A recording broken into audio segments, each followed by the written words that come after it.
començar dient que el repte que tenim programat pels propers 15 dies no és pas un repte fàcil.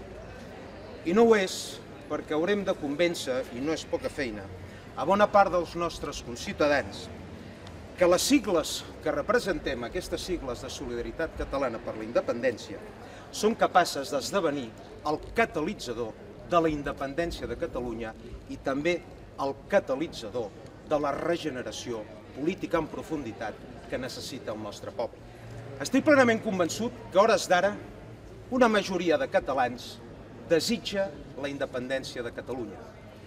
Però també, encara, bona part d'aquesta majoria, per desgràcia, encara no la veu possible. Però per continuar fent-ho, com hem dit aquí abans, hem d'entrar al consistori del Cap i Casal el proper 22 de maig.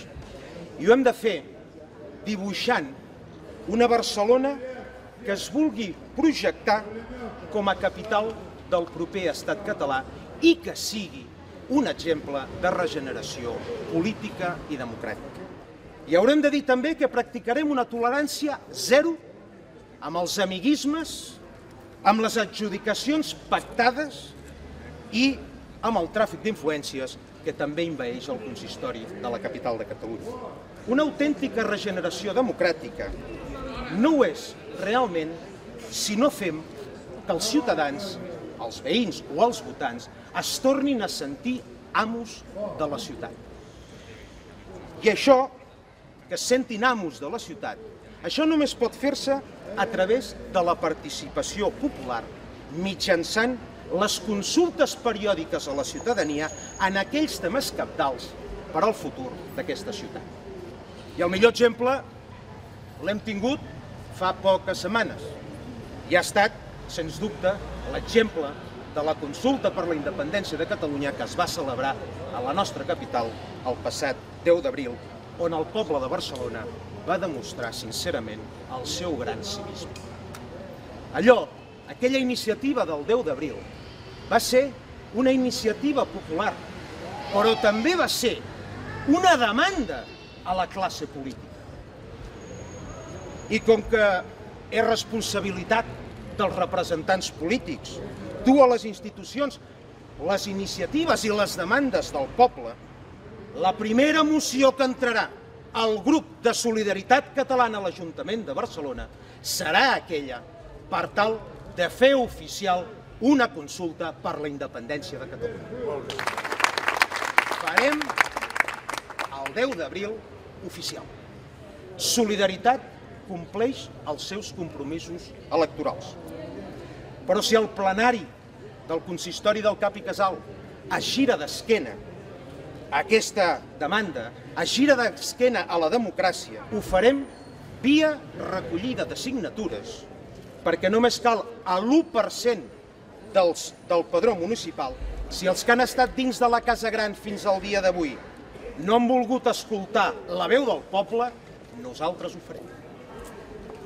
Perquè el primer que se li ha de preguntar a aquesta ciutat no és pas si vol una avinguda en forma de rambla o en forma de bulevard. El primer que se li ha de preguntar a aquesta ciutat és si vol viure amb la precarietat i amb les misèries d'una capital de província espanyola o si es vol projectar al món com a capital d'un estat modern i d'un estat eficaç. El Cap i Casal ha de donar exemple. I convido avui, des d'aquí, a tots els caps de llista de Solidaritat Catalana, a tots els pobles i ciutats del país, a que facin exactament el mateix una vegada entrin en el seu consistori. I és que avui, des de la plaça del Diamant, diem des de Barcelona, Catalunya, seguiu-nos. Moltes gràcies. Li donem la volta d'aquí una estoneta.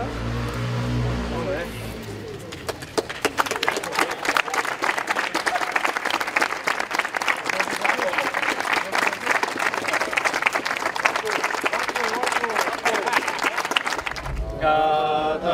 Catalunya triomfant tornarà a ser rica i plena en darrer